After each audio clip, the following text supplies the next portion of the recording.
Bien. Buenas tardes a todos, gracias por asistir a la sesión de hoy que se titula Alternativas profesionales de los ingenieros y que nos va a impartir nuestro compañero de la escuela, Fernando Herrero Aceves, actualmente director general de Innovación y Emprendimiento de la Comunidad de Madrid y profesor en la escuela, aquí en la Escuela de Ingenieros Industriales. Nos va a hablar de las salidas profesionales que tenemos los ingenieros con un poquito de detalle para ubicarnos un poco en las expectativas y en la realidad de lo que son las diferentes vías por las que nos podemos encauzar profesionalmente al salir de la escuela y en nuestro recorrido profesional. Además, él cuenta con una perspectiva privilegiada, ya que él es ingeniero del Estado y puede ver también, puede hablar de una zona bastante opaca para la mayoría de nosotros, que es el ingeniero en la administración pública. Entonces, si el plan previsto es que Fernando va a hacer una pequeña exposición panorámica y después vamos a dejar un turno de preguntas para que los asistentes puedan preguntarle todas las dudas que consideren oportunas. Bien, muchas gracias. Fernando, adelante. Hola a todos. Buenas tardes, muchas gracias por venir. Y bueno, lo primero de todo es comentar un detalle que ha dicho Ignacio y que es algo muy generalizado. Yo ahora mismo estoy en el Ayuntamiento de Madrid, no en la comunidad. Soy el director general de Innovación y Emprendimiento del Ayuntamiento de Madrid, que nos dedicamos, pues ahora mismo estamos dentro del área de economía y yo me dedico a ayudar a que se generen empresas en la ciudad, sobre todo startups. Tenemos varios viveros, varios centros de innovación, etcétera. La Comunidad de Madrid tiene una directora de innovación, por un lado, y un director de emprendimientos y de pymes, por otro. Amigos ambos, pero yo estoy en el ayuntamiento. Digo que es un error generalizado porque demuestra cómo a la gente, pues, lo que le interesa es su actividad del día a día, y esto de las capas de la administración es una cosa poco interesante, pero que una de las cosas que os quiero transmitir en esta charla es, bueno, pues que es importante que la gente, sobre todo vosotros que vais a salir al mundo laboral, pues es importante que sepáis dónde estáis y qué es lo que tenéis presente. Bueno, vamos a ver lo que yo quiero contaros hoy. Lo que quiero contaros realmente no es tanto por mi puesto ni por mi experiencia profesional como ingeniero, sino un poco ahora que ya soy viejo, por mi experiencia en la vida y lo que me hubiera gustado que me contasen cuando acabé la carrera o incluso antes, para saber cuáles eran todas las salidas profesionales que podía tener un ingeniero industrial. Yo Fernando, lo que sí que Fernando, soy consciente... ¿me oyes? Sí. Pon la pantalla completa, por favor. Es que no, pon la pantalla completa si puedes la presentación. ¿Ah, sí? En presentación, abajo del todo, en el iconito de presentación. No, en el icono de abajo para que se vea la Sí. pantalla completa. Sí. Ahora, vale. Lo que os comentaba, que es lo que me hubiera encantado que me contasen cuando acabé la carrera, o incluso antes, ¿no? Cosa que nadie nos contó y bueno, pues es un problema. Y eso es lo que yo os quiero un poco explicar a vosotros, ¿no? ¿Cuáles son todas las salidas profesionales que tiene un ingeniero industrial?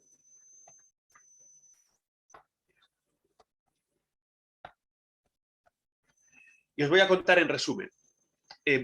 Mira, si yo hay algo que puede ser interesante en esta charla, es que yo cuando terminé la carrera me dediqué a la investigación, hice una tesis doctoral, estuve investigando, estuve en otros países, estuve en Alemania, fue una de mis, siempre lo diré, una de mis mejores experiencias personales, o sea que tengo un poco de conocimiento de este mundo de la investigación.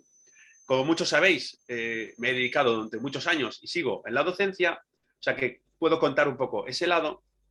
También trabajé en una pequeña empresa, en una pyme, y luego en una gran corporación. O sea, que sé un poco lo que es la salida más habitual de los ingenieros, que es trabajar en una empresa por cuenta ajena. Hice mis pinitos montando negocios, fui emprendedor. Ahora me dedico justamente a dinamizar a todo el ecosistema de emprendimiento de Madrid, y también he trabajado en la administración, que es, bueno, pues quizá lo que más tiempo he estado, que soy funcionario del Estado. Es decir, que puedo contaros un poco las 4 vías. No soy buen ejemplo porque yo creo que en todas las hice un poco mal, porque nunca llegué a ser un gran investigador, nunca acabé en el consejo de dirección de una gran empresa, nunca me hice millonario siendo emprendedor y en la administración pues nunca no he alcanzado tampoco, no lo sé, grandes cotas. Pero bueno, sí que os puedo contar esa línea. Y lo que sí que me gustaría desde el principio es contaros una cosa que no se le cuenta que no me contaron a mí, que es que cuando acabéis la carrera tenéis que ganaros la vida. Parece muy trivial, pero fijaos que eso no es lo que os han explicado. A vosotros cuando acabasteis la formación básica, antes de entrar a la universidad, os decían, estudiad lo que os guste, dedicaos a lo que más os guste, buscad bueno, pues vuestro futuro, realizaos como personas y ya, y aparecen ahí muchas frases emblemáticas, hasta incluso os llegan a decir pues frases como lo que puedes alcanzar, lo que quieras alcanzar, lo vas a alcanzar. Si eso fuera verdad, yo os juro que lo que más me gustaba en la vida era jugar al fútbol y hubiera seguido intentando entrar en el Real Madrid con, por supuesto, sin frutos y ahora sería, pues, no sé, no lo sé, pero vamos, seguro que no jugaría en el Real Madrid, ¿no? Eso es lo que yo os quiero romper ese mito. No es... no tienes que hacer solamente lo que te gusta, sino que tienes que tener un poco una visión de que tu vida va a evolucionar durante muchos años y que tienes que plantearte cómo vas a cambiar tu forma de ganarte la vida, tu forma de vivir en todos esos años.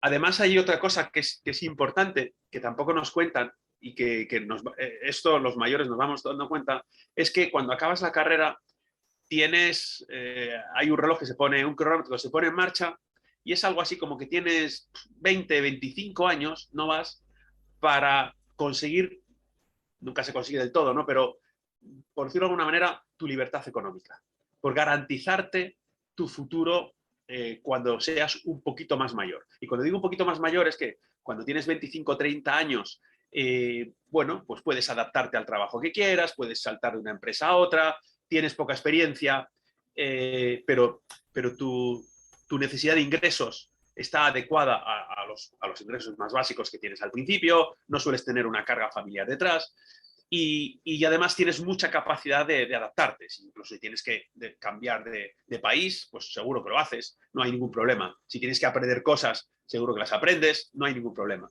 Cuando tienes 45 o 50 años, las cosas se ven de otra manera. Tienes una carga familiar detrás, tienes seguramente muchas cargas económicas tipo hipotecas y cosas así, y tu capacidad de adaptarte es mucho menor. Tú ya no puedes decir, bueno, pues ahora me pongo a trabajar 15 horas todos los días sacando adelante un negocio. Bueno, pues igual ya no es tan fácil porque no tienes tanto tiempo. Y eso quiere decir que antes de que llegues a esa edad, tienes que tener de alguna manera conseguido un recorrido, garantizado un futuro, para evitar que te venga un tsunami y te tumbe. Y cuando digo un tsunami es porque, y bueno, vosotros no sé si lo habéis vivido, pero la gente un poco más mayor vivió como épocas de bonanza, le siguen épocas de muchos problemas económicos. Probablemente vosotros, pues, bueno, pues erais muy, muy jóvenes y bueno, pues a lo mejor notabais un poco más de dificultad en vuestro entorno, pero no se alteraba mucho. Pero la gente que no tiene a lo mejor un soporte familiar, que tiene que sacar adelante una familia, además ahora mismo hay en una familia suele haber 2 sueldos, pero cuando cae uno las cosas se ponen mucho más duras.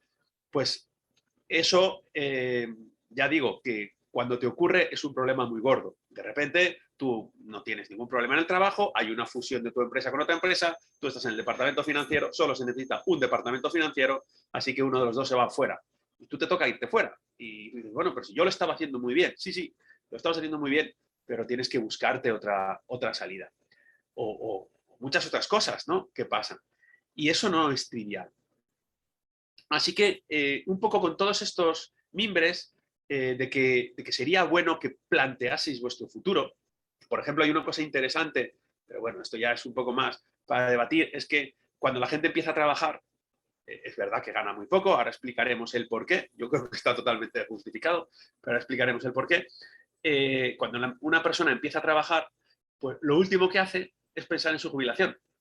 no sé si conocéis a alguien que haya empezado a trabajar y que coja parte de sus ingresos y diga esto para cuando me jubile, o esto para contingencias, o esto para un seguro. No, ni mucho menos. De hecho, todos los que decís es, bueno, como el Estado ya me quita fácilmente el tren, cuando empiezas a trabajar, luego ya más, fácilmente el 40-45% de lo que yo gano, pues eso es porque luego me exijo que me deba, pues que cuando yo lo necesite me lo pague. La realidad es que no tenéis ningún contrato así. Tenéis que ser conscientes del contrato que tenéis con el Estado y no es así para nada. Vosotros aportáis para la gente que lo necesita ahora, pero no tenéis ninguna garantía de que eso se os retorne, ni en cantidad ni en tiempo, ni mucho menos. Pero bueno, ese es otro tema. Pero fijaos, nadie piensa en su futuro, ¿no? Lo ven muy lejano y las cosas pasan muy, muy de cerca. Bueno, pues vamos a ver qué salidas profesionales puede haber y qué son los pros y los contras. Y a mí esto me parece un poco interesante. Lo más normal es que la gente busque un trabajo por cuenta ajena. Es decir, que alguien le contrate. O bien en una gran empresa, en una gran corporación, donde te conviertes pues, en uno más de un sistema y trabajas pues, para las grandes firmas, ¿no? Un Indra, un Telefónica, un Repsol, bueno, hay muchísimas, ¿no? Y ahí, bueno, pues, por supuesto que cuanto más te esfuerces, tienes más papeletas de que te vaya bien, pero bueno, pues todo es cuestión del azar. Si entras en un buen grupo y las cosas van bien, pues puede que con mucho esfuerzo vas ascendiendo y es algo interesante. Se suele encasillar a la gente relativamente rápido. Tú entras en un sector de automoción o de telco o de energía y es muy difícil que saltes a otra empresa de otro sector.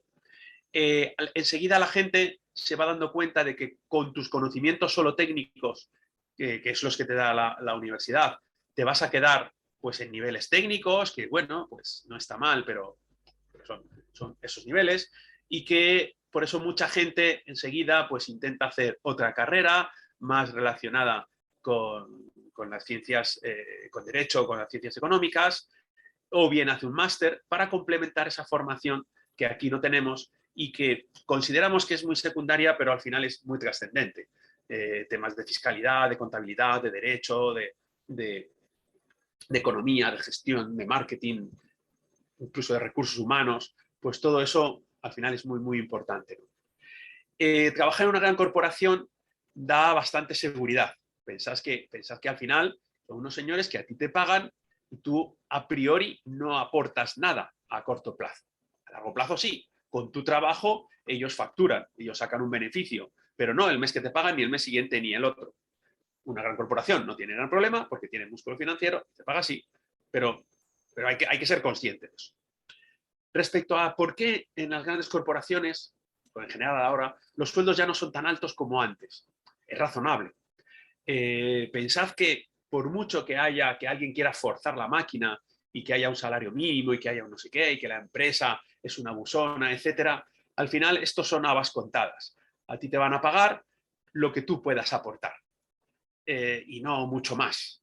Ahí está. Intentarán pagarte lo menos posible, pero si a ti te pagan muy poco y solo en esa empresa pagan poco y solo va la gente mala, porque la buena ya se va a las empresas que pagan un poco peor, a esa empresa le va a ir mal. ¿Qué es lo que vosotros podéis aportar? Vuestra experiencia no, cuando empezáis, vuestro conocimiento. Y vuestro conocimiento es limitado relativamente hablando, respecto a lo que se necesita, porque el conocimiento está creciendo de manera exponencial. Fijaos una cosa. Seguramente habéis oído algo en lo que yo estoy totalmente en contra, y es que se dice que sois la generación mejor preparada. Es probable que en valor absoluto seáis la mejor preparada. Es decir, que sabéis todo lo que os enseña en la universidad, todo lo que habéis aprendido en el instituto y además muchas cosas que aprendéis por vuestra cuenta. Bueno, eso puede ser que esté muy bien, pero en valor relativo sois la generación menos preparada, pero de calle. ¿Por qué? Porque todo vuestro conocimiento comparado con el conocimiento que hay en el mundo, o por lo menos en vuestro sector en el que trabajéis, es ridículo, es muchísimo más pequeño que el conocimiento relativo que tenía un ingeniero hace 20 o hace 40 años respecto al estado del arte de esa época. Es por eso por lo que vosotros podéis aportar poco. Porque cuando salís, aunque hayáis estudiado mucho, más que deberíais estudiar, no digo como profesor, sino por lo que se ve fuera, pues proporcionalmente aportáis poco. Fijaos, de hecho, que el conocimiento que sacáis de la universidad es un poquito mejor que el conocimiento que se sacaba de la universidad hace 20 años o hace 40 años. Sin embargo, ninguna empresa con la tecnología de hace 20 años o de hace 40 años, ni mucho menos, ahora mismo sería en absoluto competitiva en el mercado. Ni de broma, no estaría ni un día. ¿Os dais cuenta de cómo ha evolucionado el mundo y lo poco que habéis podido evolucionar vosotros como estudiantes? Entre otras cosas porque tampoco se tiene mucho tiempo. No es un problema de que estudiéis poco, que yo sí que creo que había que concienciar a los jóvenes en que tienen que esforzarse, pero muchísimo más por su futuro, no por otra cosa.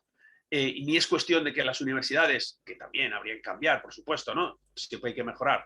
No, es un problema generalizado, es un problema que se vivió, por ejemplo, ya en el mundo de las ciencias puras, de la biología, la física, etcétera, hace años, hace muchos años, ya la gente que salía de esas carreras de ciencias no ganaban nada, no ya muy poco, no ganaban nada, porque no podían aportar realmente con su conocimiento. De hecho, tenían que hacer un doctorado, un postdoc, otro postdoc, y cuando tenían 40 y pico años es cuando empezaban a tener sueldos, porque es cuando empezaban a tener conocimiento para que en ese sector tan avanzado, pues podían aportar.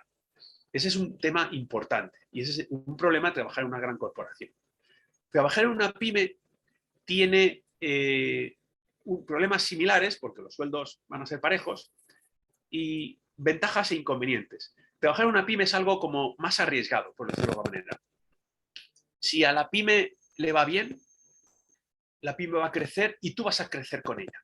De hecho, si alguien quiere ser directivo, un alto directivo, pues tienes o bien que engancharte a alguien que vaya a subir, eres de casualidad, sales y resulta que eres el adjunto a un director general que le va a ir muy bien y va a acabar en el consejo o cosas así, o trabajar en una pyme que es absorbida por una gran empresa o que crece muchísimo esa pyme y entonces tú, que has crecido con ella, acabas arriba del todo.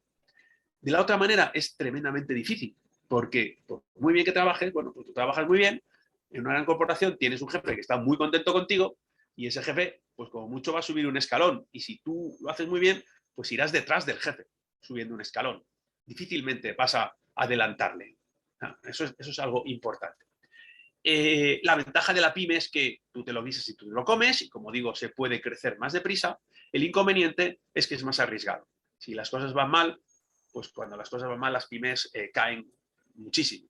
Desaparecen muchísimas, se destruye mucha pyme, es lo que se ven ahora en los periodos de crisis. Las grandes corporaciones duran mucho más. Es verdad que también tienen expedientes de regulación de empleo y cosas similares, pero bueno, en general duran mucho más. Bueno, pues ese es el tema de lo que casi todo el mundo hace, ¿no? Trabajar por una gran corporación o una pyme. El extremo opuesto sería dedicarte a la investigación y posiblemente a la docencia, ¿no? Pues tú terminas una carrera, en el caso de los ingenieros, te quedas en un laboratorio, haces típicamente la tesis doctoral y bueno, pues es un mundo, a mí me parece también muy bonito. A mí me gustó muchísimo, se entra en contacto con otros centros de investigación y haces una cosa que es muy enriquecedora. Normalmente en una empresa, pues no todo lo que haces es agradable para ti. Hay mucha rutina, hay muchas cosas que son muy repetitivas, porque la empresa no busca siempre innovar. O si se factura haciendo tal tipo de pliegos o de proyectos, pues tú haces esos proyectos y si lo sabes hacer muy bien, vas a repetir el hacer esos pliegos o esos proyectos. Ahora son cada vez un poquito mejor, pero todo es muy repetitivo, ¿no? En ingeniería siempre se va innovando, pero relativamente poco. En el mundo de la investigación, pues todo lo contrario, ¿no? Siempre es un campo muy, muy bonito y que pues, te puede dar pie a dedicarte a la docencia. Eso tiene un pequeño problema y es que, bueno, pues estás un poco limitado. La trayectoria profesional es muy limitada. Te pegas, pues te quedas ahí en la universidad y bueno, pues es difícil hacer más cosas. Se pueden hacer, pero es difícil. Digamos que bueno, pues hay muy poco recorrido. Pues estás en una universidad, estás en otra, mientras que en el mundo de la gran empresa tienes un recorrido muy amplio y sobre todo diversificas. O bien en una empresa tú puedes dedicarte a temas más tecnológicos y puedes ser un buen tecnólogo, pero puedes ir diversificando a temas más de gestión y de organización, en donde los ingenieros se nos da muy bien con un poco de formación adicional y entonces pues se te abre el abanico de posibilidades enormemente, ¿no? Es un tema importante. Otros dos caminos, pues trabajar en la administración. Yo casi os diría que caí de rebote, pero estoy tremendamente encantado. Trabajar en la administración consiste en, bueno, pues se puede hacer de dos maneras, la verdad. El camino más seguro y más difícil, por supuesto, es sacar una oposición. Oposiciones hay de muchos tipos, están estratificadas por niveles, nivel A, grupo B, bueno, le llaman A1, A2, pero vamos, el A, el B, el C, el D, en función de tu formación. Los que tienen carreras superiores pueden optar a los puestos del grupo A, los que tienen carreras medias de grado pueden optar a los puestos del grupo B, los que no tienen carrera al grupo C, etcétera. Y el problema es que una vez que apruebas esa oposición te quedas ahí, no puedes subir, tienes que hacer otra oposición y la formación consiguiente, ¿no? Trabajar en la administración, como digo, está la vía difícil de hacer una oposición y eso tiene, bueno, pues a mi entender muchas ventajas. En concreto, para los ingenieros industriales hay varias oposiciones. La oposición natural es la del cuerpo de ingenieros industriales.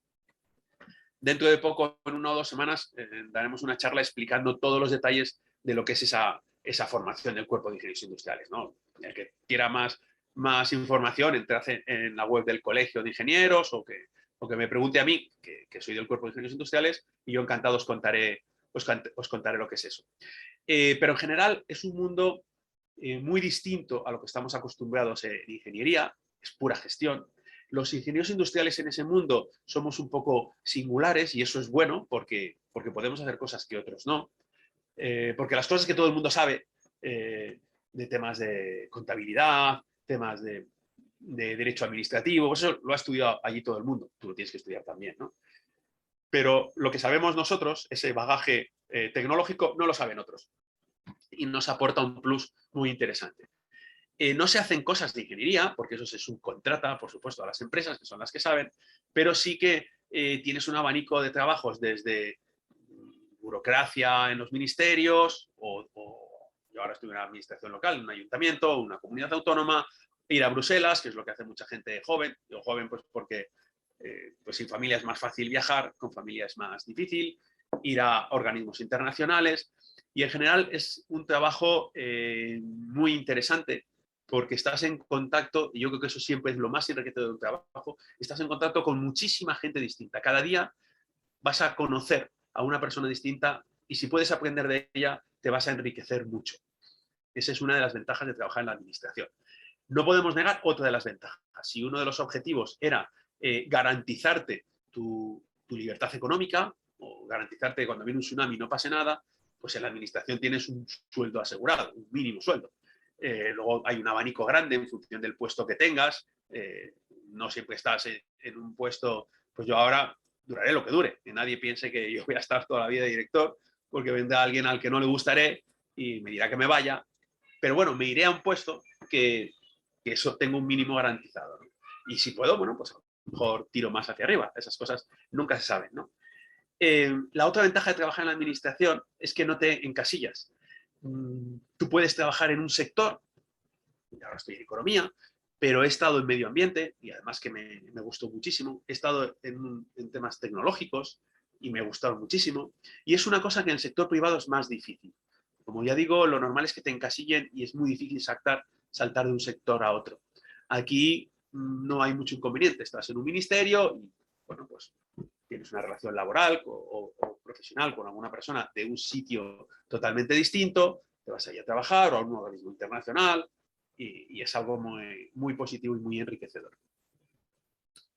Y la otra vía interesante es algo que está ahora muy de moda, ¿no? Parece que es, fijaos, que el emprendimiento, un emprendedor es como se llama a un empresario sin dinero, ¿vale? Se le ponen muchos nombres así, más o menos eufemísticos, pero realmente un emprendedor es lo mismo que un empresario, alguien que quiere montar un negocio, que quiere arrancar un negocio, que quiere arriesgar su patrimonio o el de un tercero con financiación, porque considera que va a tener un retorno muy interesante. Si tienes dinero, pues eres un empresario y arriesgas tu dinero. Si eres un emprendedor, es que no tienes un chavo y entonces, bueno, pues te mueves en este mundo de las startups intentando sobre todo conseguir financiación a cambio de vender tu empresa, claro. El mundo del emprendimiento, bueno, yo ahora me dedico, o estos últimos años me he dedicado mucho a él y veo que tiene varias cosas interesantes. La primera, que muchas veces hay gente que me pregunta, bueno, entonces me parece razonable que es mejor empezar trabajando por cuenta ajena y luego cuando coges un poco de experiencia, dedicarte a emprender. La verdad es que no. Ser emprender tiene la gran ventaja, yo creo que para lo que más sirve es para aprender. Es mucho mejor que hacer un máster, sin duda alguna. Montar un negocio, si te va bien, de maravilla, y si te va mal, pues has aprendido más que un máster.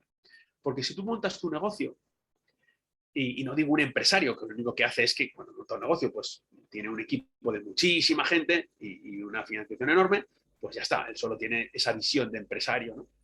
Pero el emprendedor no tiene todo eso. Así que sabe de su tema, que es de lo que cree que puede ganar dinero, pero además, sí o sí, va a tener que aprender de cosas que ni os imagináis. Por ejemplo, financiación.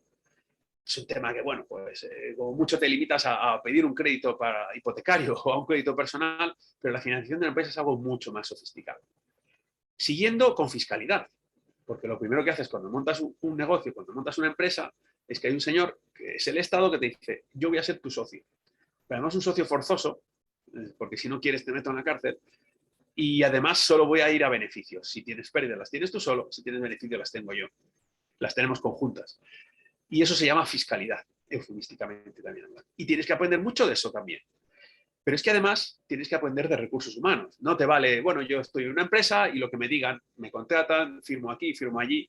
Si tú montas un negocio y al final vas a tener que contratar servicios profesionales de alguien, pues al final tienes que saber mucho de recursos humanos, saber las implicaciones que tiene contratar a alguien, las que no tiene, los tipos de contrato. En España creo que hay 42 tipos de contrato distintos.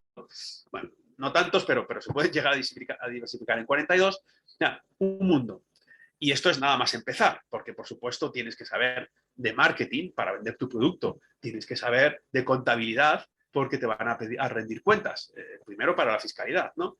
Tienes que saber de todo y además que es que son cosas que no te imaginas. Cuando uno se hace autónomo, el primer paso, ¿no? Antes de ser emprendedor, incluso, pues la primera te cae en la frente cuando resulta que a ti no te paga nadie a tiempo, pero tú emites facturas y bueno, pues pues esas devengan o sea, esas implican que tienes que pagar un impuesto, el IVA, el primero de todos, y de repente tú sin haber ingresado ni un euro tienes que ir al banco a pedir un préstamo para pagar los impuestos, para pagar el IVA. Y entonces te quedas descolocadísimo. Y dices, no, esto es injusto. A mí no me han pagado porque yo he emitido las facturas, pero todavía no me ha pagado nadie porque me están diciendo que me pagan a 30 días, a 60, a 90, yo qué sé.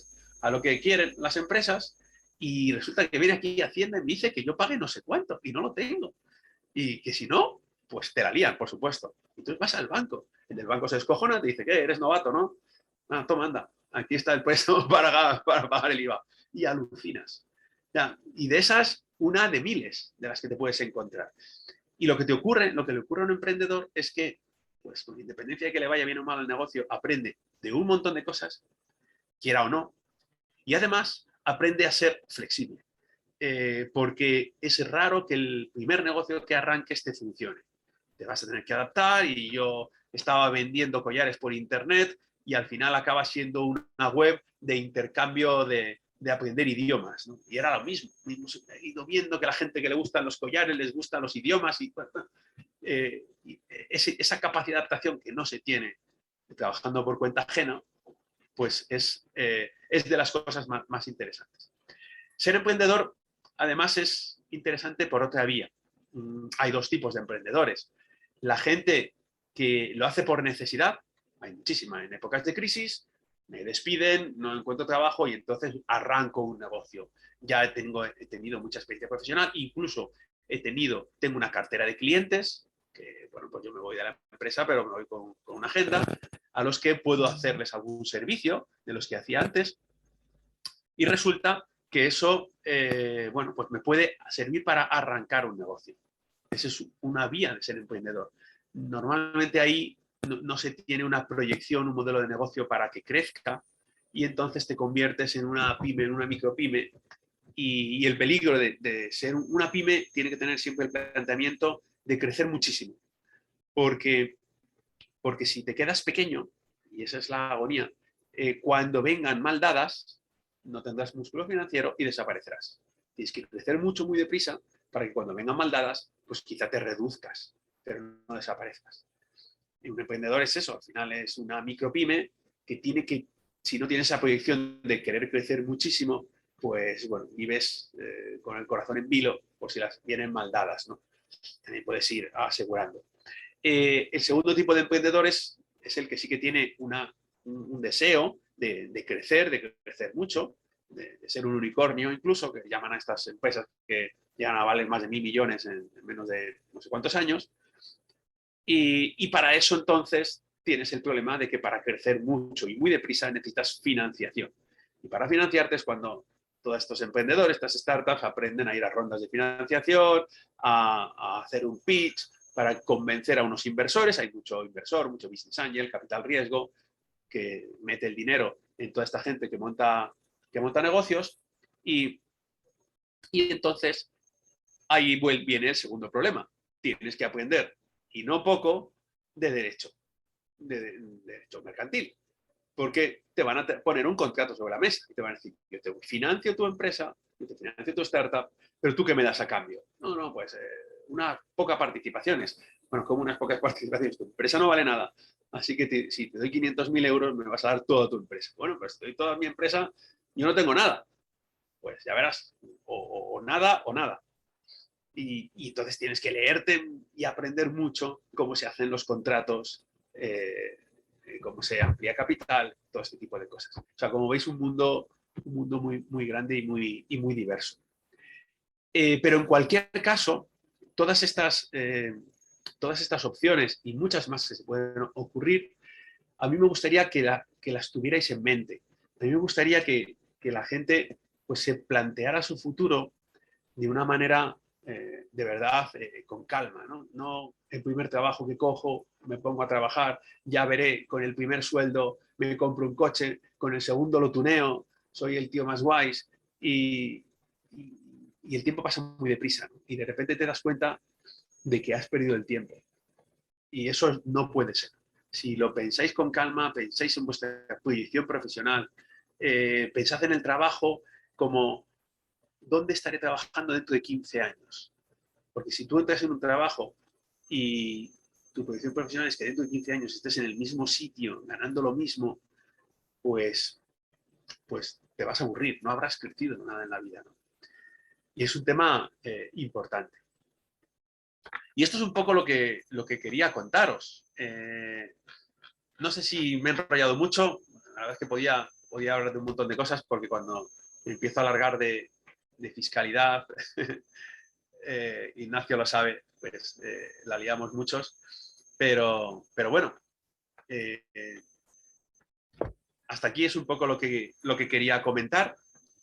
No sé si os ha parecido interesante.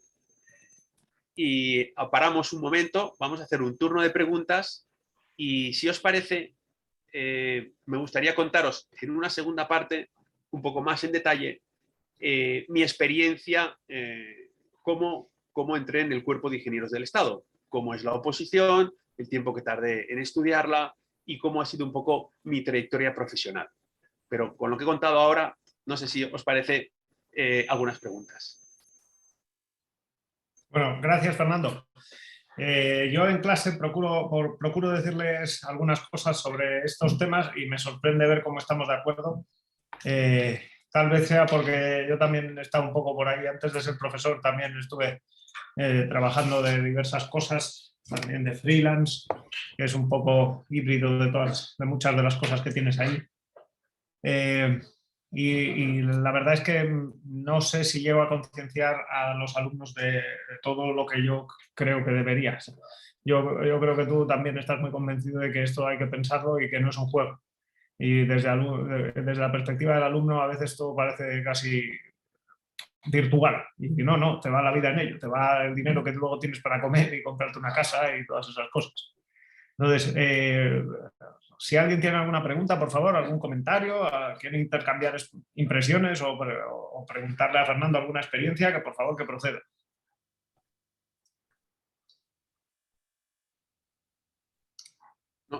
No he despertado mucho interés. Bueno, en estos tiempos post-COVID nunca se sabe el interés dónde está.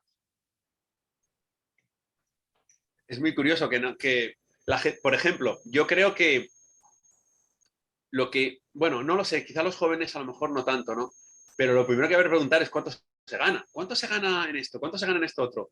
Y fijaos que nos han educado para no preguntar esas cosas, ¿no? Es un poco, nos han educado en que el mercado es malo, en que hablar del dinero es malo.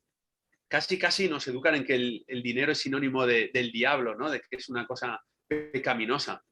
Y yo creo que hay que separar claramente lo que es el negocio de lo que es el ocio. Yo entiendo que en los momentos de ocio podamos estar varios amigos y, bueno, pues todos queramos pagar una ronda cuando estás en un bar, o todos queramos invitar a los amigos y queramos ser, y, bueno, pues el dinero un poco compartirlo y utilizarlo para que todos estemos bien, pero en el mundo profesional o en el mundo de la vida real, que al final es el mercado, el dinero es lo que nos permite comunicarnos y transmitir información. Pensad que lo que nos distingue, en contra de lo que muchos piensan, lo que nos distingue de los animales es que hubo un momento que unos seres humanos interactuaron entre ellos, colaboraron, y la forma más natural de colaborar es el mercado. Oye, tú tienes manzanas, yo tengo carne, te cambio unas cosas por otras y así los dos tenemos una alimentación más sana. Eso que no lo hace ningún animal, incluso los animales que colaboran, simplemente lo que hacen es que todos cazan y todos comparten la caza. Pero diversificar las tareas, que es lo que permitió, bueno, teníamos lenguaje, teníamos inteligencia, esa diversificar las tareas, es decir, el mercado, es lo que permitió que nos desarrolláramos de forma abrupta y que dejásemos de ser animales. Ese mercado, cuando se sofistica un poco, necesitas información para saber cuántas manzanas se cambian por cuánta cantidad de carne. Y esa información, que no la sabe nadie, sino que es información que se llama dispersa, que la tenemos todos, se comunica a través de una unidad de moneda, que es la moneda, igual que tenemos para comunicarnos en física o en general ingeniería los sistemas métricos y podemos hablar en unidades de longitud, en unidades de superficie o en lo que sea. La unidad de deseo humano o de necesidad humana o de valor es el dinero.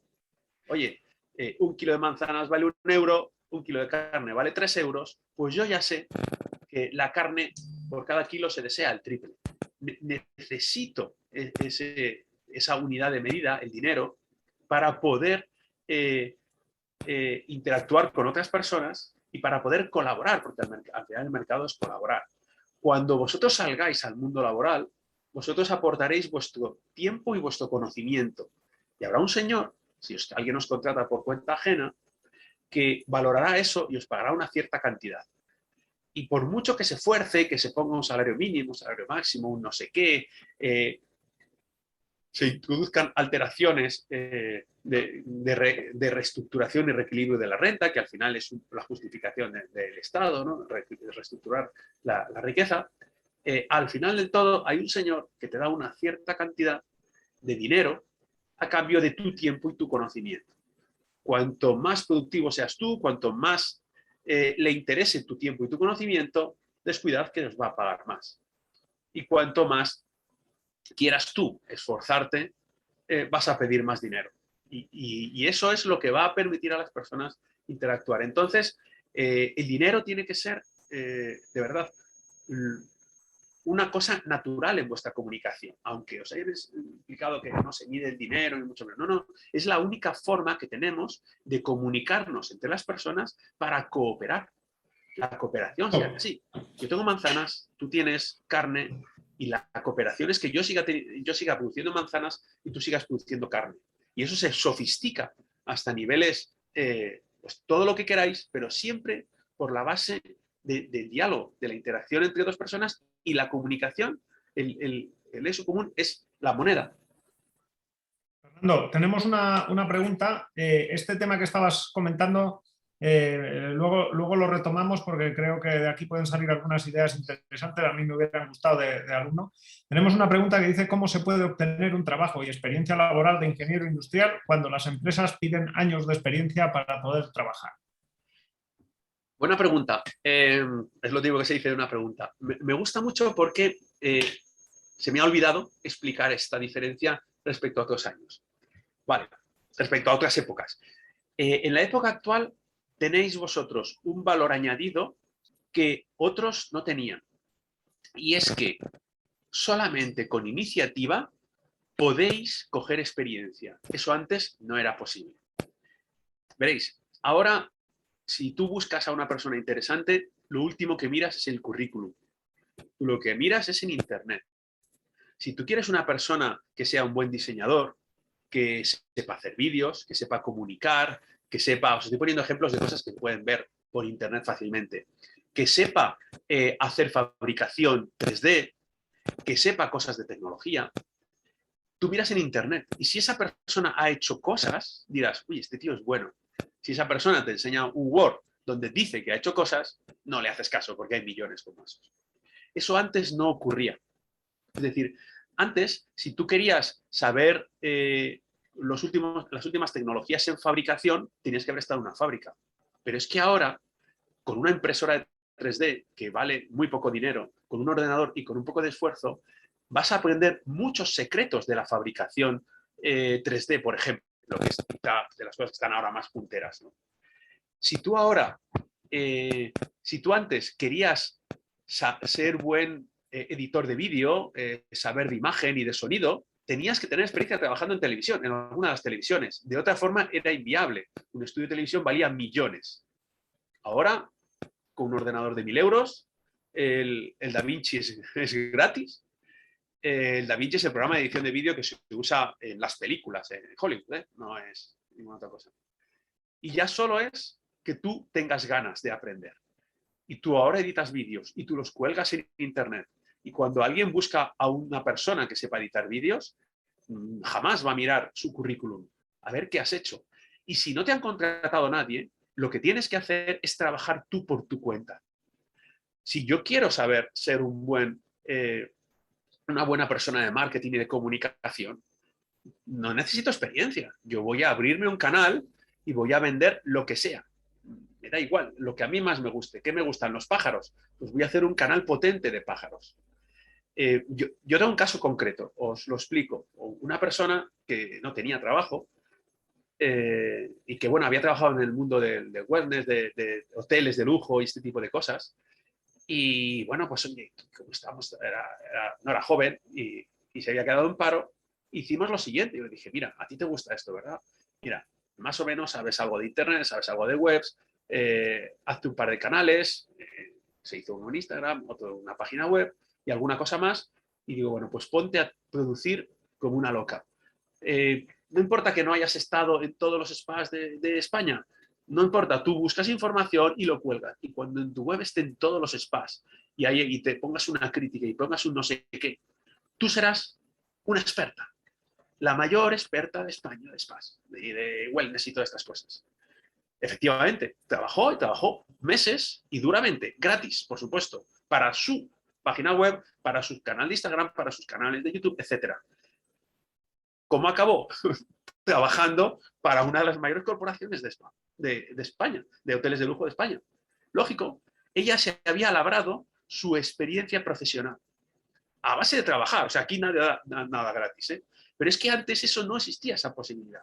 Antes tenías que entrar ahí de becario y malamente y no sé qué. Ahora puedes hacerlo. Otro ejemplo concreto. hay una persona, bueno, uno de los chicos que van a dar una de las charlas, Guillermo, el de Ayúdame 3D, este era un chico que le gustaba la impresión 3D y le gustaba mucho y empezó a hacer muchas cosas y de repente vio que podía ayudar a gente pues haciendo, bueno, lo explicará él mejor que yo, ¿no? Haciendo prótesis para personas que les falta algún miembro en países en vías de desarrollo que no tienen poder adquisitivo para comprar estas prótesis modernas tecnológicas y empezó a fabricarlas con su impresora 3D. No solo eso, sino que montó una red de colaboradores toda España y él los coordinaba. Él diseñaba cómo tenía que ser la prótesis, la que se necesitaba, ponía en contacto y siempre había una persona que la producía. Con eso no gana dinero, con eso no gana dinero. Pero, ¿qué le ha servido? Pues que todo el mundo le considera uno de los grandes expertos en impresión 3D. Ahora él tiene, en paralelo a esa ONG, un negocio, y un negocio que no factura poco, ya os lo contará él, un negocio con la impresión 3D, y con la formación, y con la producción de impresión 3D, y con la introducción de tecnologías digitales, etcétera, etcétera. ¿Cómo ha cogido esa experiencia? Por su cuenta. O sea, la respuesta la tienes muy, muy fácil. Tenemos otra pregunta, también relacionado con la etapa de conseguir trabajo. Empezar es cómo se puede obtener un trabajo y experiencia laboral de ingeniero industrial cuando las empresas... Perdón, esta es la anterior, es que se me ha corrido el scroll. Para los ingenieros saliendo ahora del grado del máster, ¿piensa que tiene más sentido empezar a buscar trabajo en España o fuera? Buena pregunta. A ver, el problema que tienes cuando te vas fuera es que yo lo he visto en muchos casos, y yo volví, pero me podía haber ocurrido, es que la gente se va fuera, está unos años, está en los años de juventud en los que normalmente te encuentras a alguien y te casas y todo ese tipo de cosas, y entonces luego ya es más difícil volver a España. Te afiancas en ese país y te afianzas en ese país, perdona, y ya te quedas ahí y entonces es más difícil volver. Y bueno, pues tiene sus pros y sus contras, pero estar lejos de la familia es un hándicap. Yo creo que experiencia internacional, a mí personalmente, el poco tiempo que estuve fuera, siempre diré que ha sido lo que más me ha enriquecido a nivel personal, a nivel humano. Y vamos, no lo cambiaría por nada. Es decir, que creo que es algo tremendamente positivo. No solo hacer un Erasmus, sino estar fuera en uno o en los países que sean. Eso, una cosa es esa, que por supuesto es muy interesante. Una segunda cosa es el dónde sería mejor buscar trabajo para lanzarte, para proyectarte. Pues ahí depende del país. Hay ciertos negocios que España es un buen sitio para arrancar. Hay ciertos sectores en donde otros países son mejores. Lo que tienes que mirar es el mercado, cuanto más grande mejor, y la competitividad, la competencia que haya. Cuanto mayor competencia es peor. Por ejemplo, tú puedes ir a un país como Estados Unidos, donde el mercado tecnológico es enorme, pero hay mucha competencia. Entonces tú con tu nivel, pues no eres de lo mejor. Sin embargo, seguramente hay clientes para que tu tecnología sea suficiente. Sin embargo, puedes ir a un país que no tenga tanta tecnología, es que puede estar muy bien. Perú, hasta hace poco Perú era un país de los que estaban creciendo mucho. Pues es un país que demanda mucha tecnología, tú podías ir y con tu tecnología eres muy potente, pero es un mercado relativamente más pequeño. Es más difícil encontrar clientes. Y lo que tienes que buscar es el óptimo entre esas dos variables, ¿no? Y luego no olvidar los otros dos parámetros, que es estar lejos de la familia es un hándicap, al final los padres se hacen mayores y hay que cuidarles, siempre tenéis que pensar en todos los plazos. Y luego también es importante pensar que en general donde tú te afiances, ahí van a estar tus hijos, probablemente tus nietos y ya más generaciones, ¿no? Y bueno, puede parecer un poco una chorrada, pero ahora lo estamos viendo que, por ejemplo, vivir en un país con vecinos duros, pues no es algo agradable. De hecho, eso es una cosa que geopolítica se estudia mucho. Que todo el mundo quiere tener de vecino, siempre se pone el ejemplo a Dinamarca. Sabes que Dinamarca, pase lo que pase, nunca ocurre nada, aunque nazca aunque Pol Pot hubiera nacido en Dinamarca, pues bueno, tampoco pasa nada.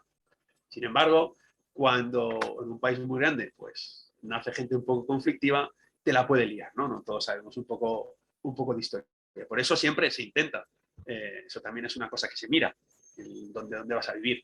El clima es muy importante. Uno puede decir, pues vivir en Canadá es maravilloso, es un país maravilloso, pero es duro. Es verdad que para nosotros, para cualquier persona, cualquier canadiense, cuando viene aquí y de repente descubre que existe una cosa que se llama sol, que está todo el año, bueno, canadienses, noruegos, un montón de gente, pues les da un poco un shock. Dicen, ahí va, pues es que yo no lo veía. Y fíjate lo que me alegra, que al final también es importante. O sea que es complicado, pero vamos, como digo, sopesa todas las variables, no solo una. Me gusta que hayas mencionado eso. Yo creo que una cosa de la que no se habla mucho cuando uno empieza la carrera laboral no es una etapa necesariamente brillante ni nada. Uno tiene muchísimas inseguridades y hay muchos factores que cuentan. Normalmente además uno no se conoce a sí mismo demasiado y no sabe si es una persona demasiado inestable o demasiado dependiente de cosas exteriores como el clima, como la cercanía de la familia o un idioma bien conocido, etcétera. Y al final tu rendimiento en el trabajo no es solo que estés en un sitio donde haya muchas fábricas de coches y tú quieres trabajar en coches o muchas cosas de esas, es cómo te desenvuelves tú ahí. Y eso es muy importante. El factor psicológico te va a condicionar todo, quieras o no quieras. Tienes que estar a gusto en el ambiente, a gusto con un montón de factores. En cuanto a las oportunidades laborales, pues yo creo que las dos pistas que has dado, Fernando, son claves.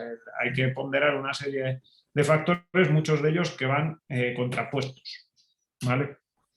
En línea con lo que hablábamos, Fernando, y el tema que se había quedado pendiente del dinero como baremo para poder medir un montón de aspectos y comparar cosas que en principio no son comparables, a mí me gustaría conocer tu opinión sobre un efecto que yo veo bastante en los alumnos, que es que no se sabe ser impersonal y además en los últimos tiempos esto como que parece que se da o se puede sacar una impresión de que está mal visto ser formal.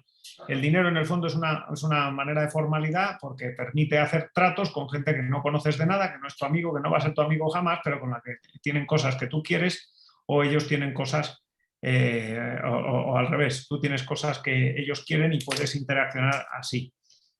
Esto es lo mismo que en la manera de interaccionar con los modales, la manera de vestir y el enfoque de cómo enfocas el trabajo. Tienes que crearte una personalidad profesional que implica que te guías por una serie de valores e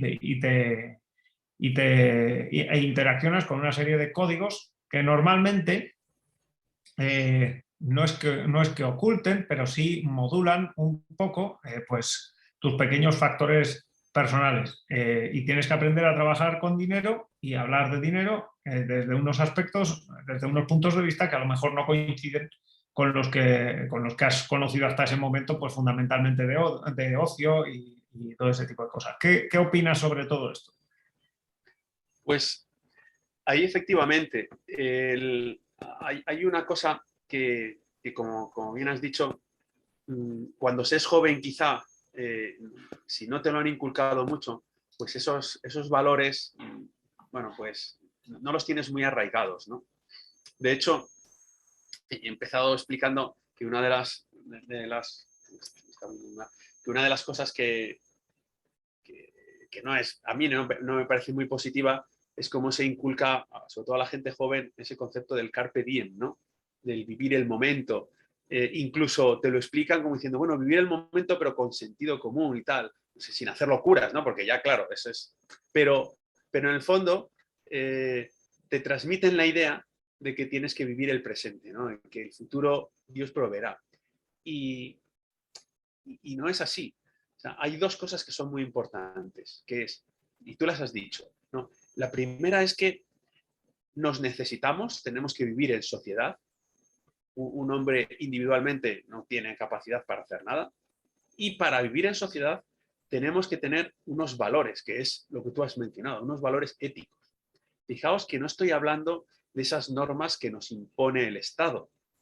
No estoy hablando de las leyes, sino las normas que nosotros mismos, a base de costumbre, nos generamos, esa educación, ese respeto, esa solidaridad, ese compañerismo, esa honorabilidad que nos permite subir todos juntos como sociedad. No estoy hablando de las normas que nos imponen desde arriba, sino que las que nos generamos nosotros mismos y que a la larga repercuten en un beneficio para todos. Y sin embargo, esas normas están siendo un poco denostadas porque se considera suficiente las normas que nos imponen. Hay alguien que dice, bueno, pues yo voy a hacer todo un cuerpo doctrinal, un derecho escrito, y entonces, bueno, pues esas costumbres las vamos a dejar de lado y es verdad lo que se pone aquí. Pensad que cuando se han hecho esas cosas y no ha sido a base de la evolución y de la historia, lo que es la costumbre, pues siempre nos hemos dado un golpe. Lo que pasó en la Revolución Francesa, ¿os acordáis? Cuando de repente unos señores, quizá fruto de ese desarrollo científico del siglo anterior, el XVI y el XVII, o quizás fruto de la Ilustración, se pensó que se podía llegar a la sociedad perfecta, ¿no? Mira, aquí yo pongo unas normas, incluso pues se abrió la religión y se introdujo una religión que era la religión del Estado, ¿no? Lo que ocurrió al final fueron, pues eso, 200, 300.000 decapitados, no sé cuántas guerras, y Francia no dejó de matarse y de entrar en guerra hasta muchos años después, ¿no? Hasta que se vio que eso de que alguien ponga unas normas no funciona.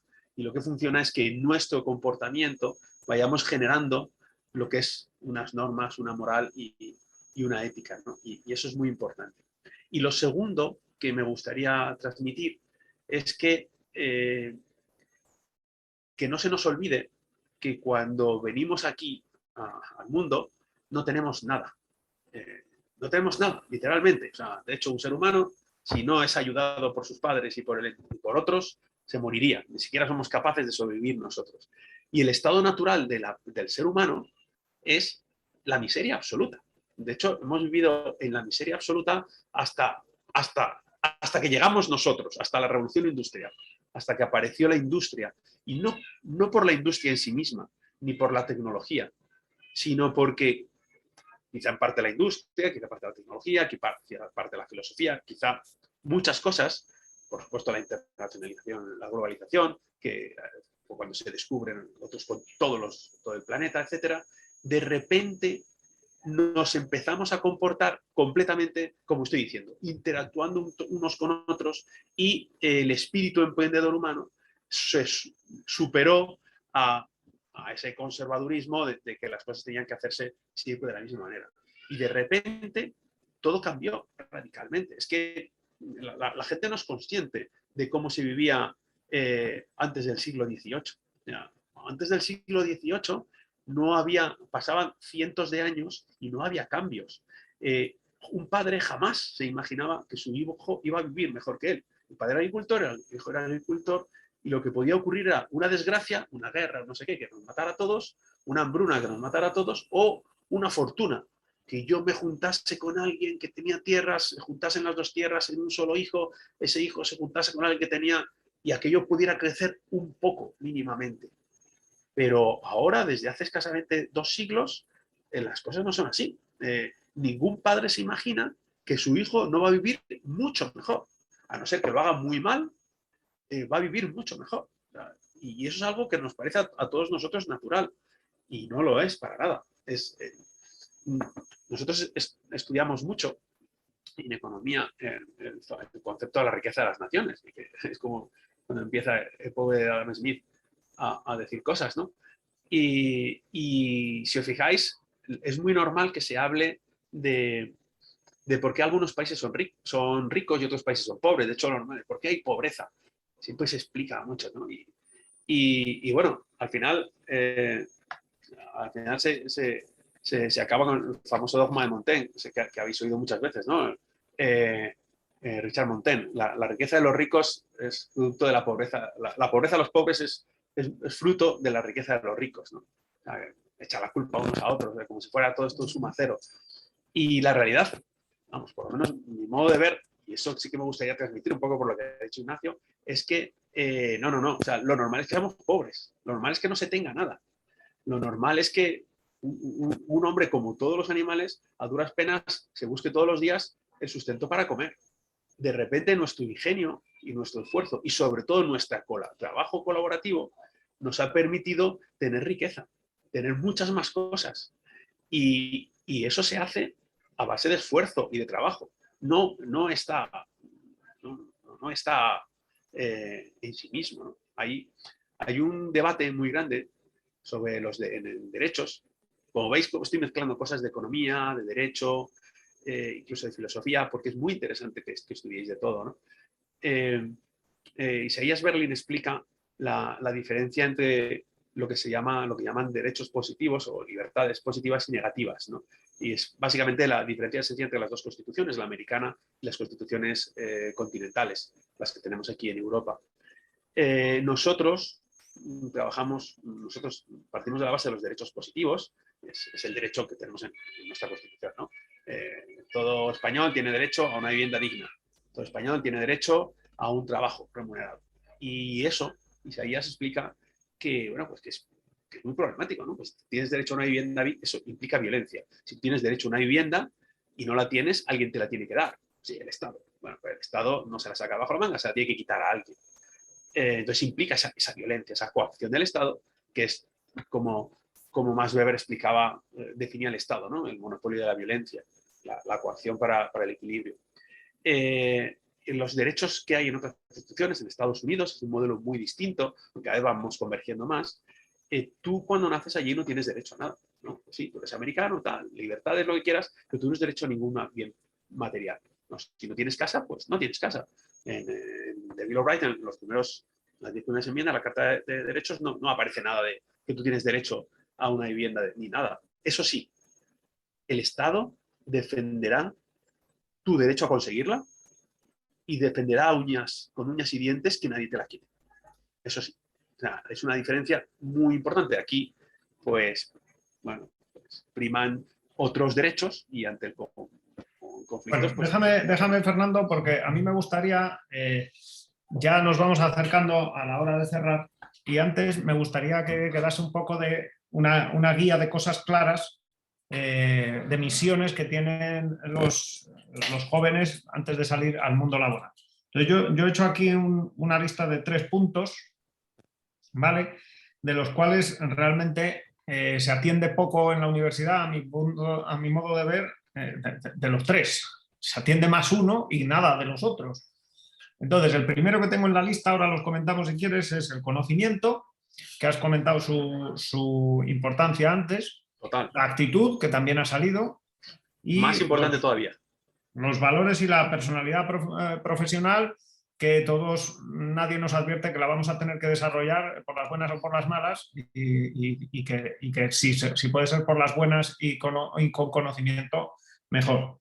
Entonces, hay un denominador común que he extraído de lo que tú has dicho, que tiene dos puntos. La responsabilidad de eso es tuya. Y lo segundo, para eso hace falta esfuerzo.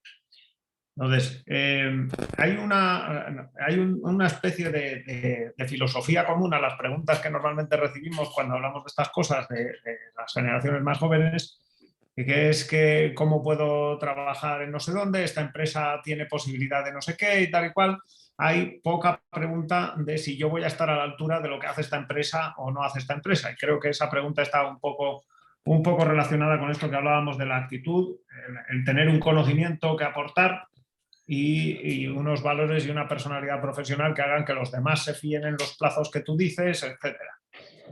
Comenta un poco sobre eso. Son 3 cosas que los alumnos, si pueden ir desarrollando antes de salir al mundo laboral, mejor.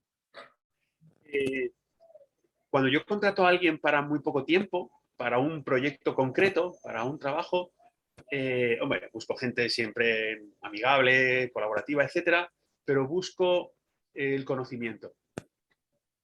Cuando contrato a alguien para mucho tiempo, que va a estar en mi equipo ya, vamos, pues, y tiempo indefinido, solo busco la actitud. Porque si no tiene conocimiento, hombre, mejor que lo tenga, por supuesto. Ya lo conseguirá, pero si no tiene actitud, no puedes hacer nada. Una persona que no le salga al esforzarse, que no se comprometa, que no sea colaborativo, que no sea afable, no lo va a ser nunca. Ya le puedes subir el sueldo, ya le puedes decir lo que sea. Es más, te va a perjudicar el buen ambiente. La actitud es fundamental. Me gusta que en la actitud hables del esfuerzo. Claro, claro. Las cosas son difíciles y cuestan. Si algo está saliendo demasiado fácil es que o bien no sirve para nada o bien hay gato encerrado. Las cosas cuestan y entonces es cuando uno se enfrenta a esa resistencia de los temas por salir y a la dificultad intrínseca que tienen muchos temas técnicos, pues ahí es donde se ve la actitud de las personas. ¿Vale? Sí,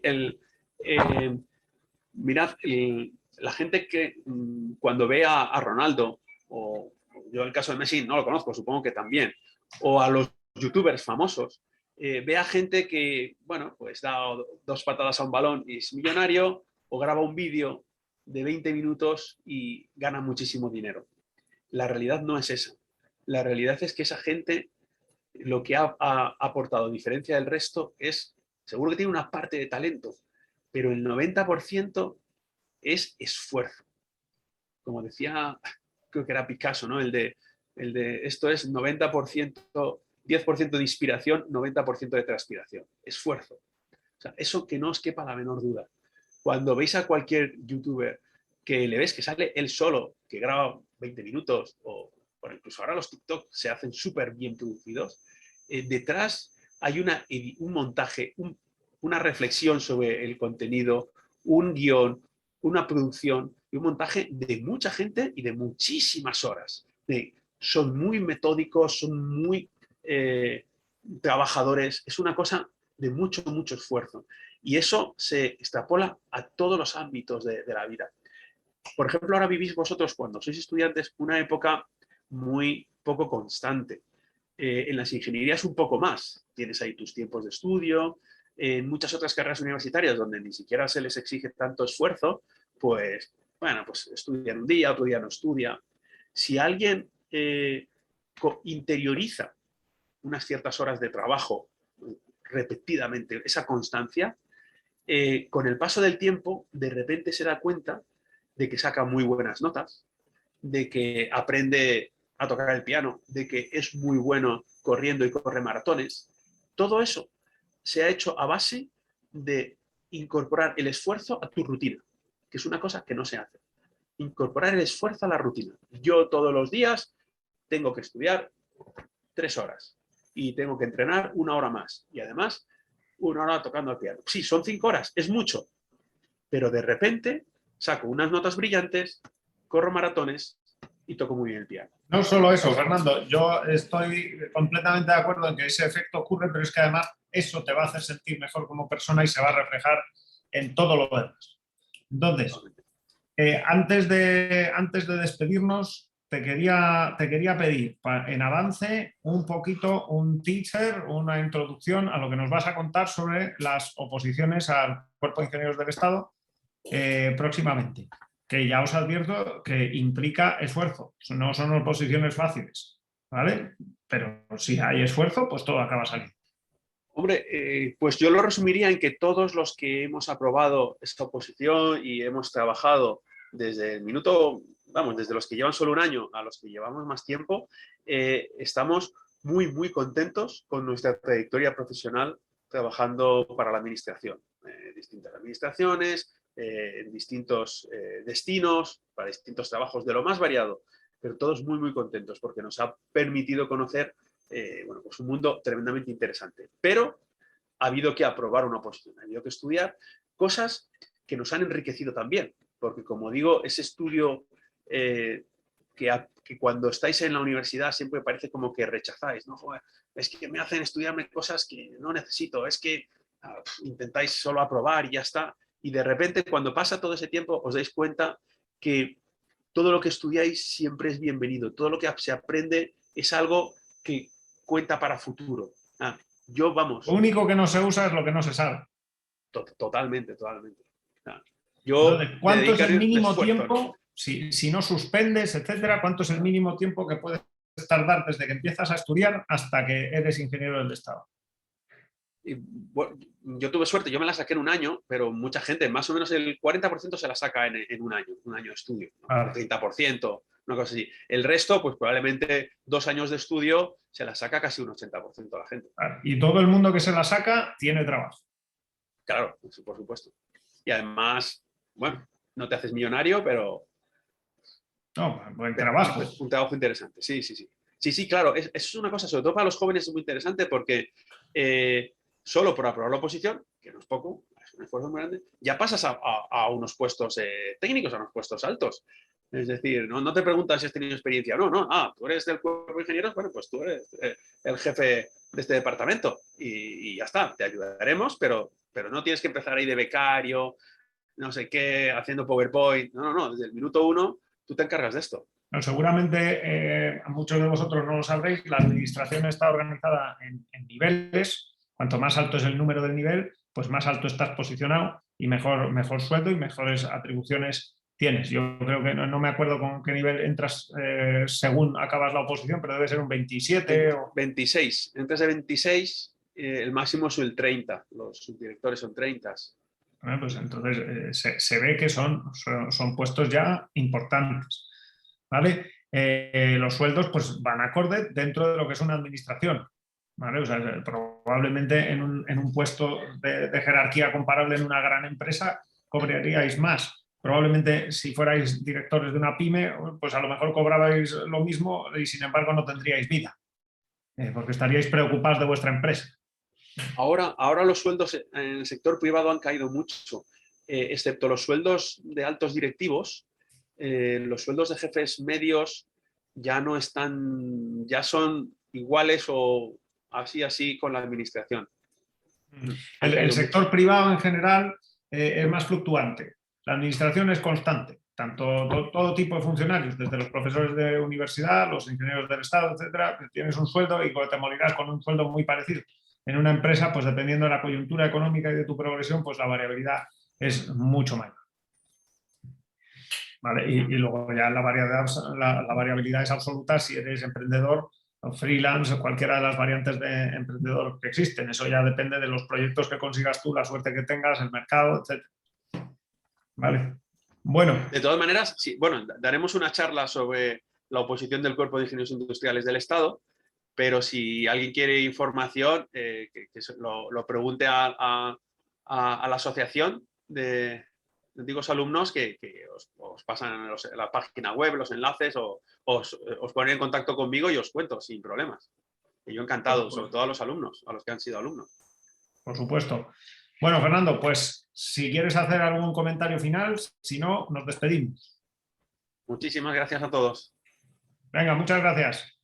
Gracias a todos por venir, Fernando. Muchas gracias por la intervención. Adiós. Hasta luego.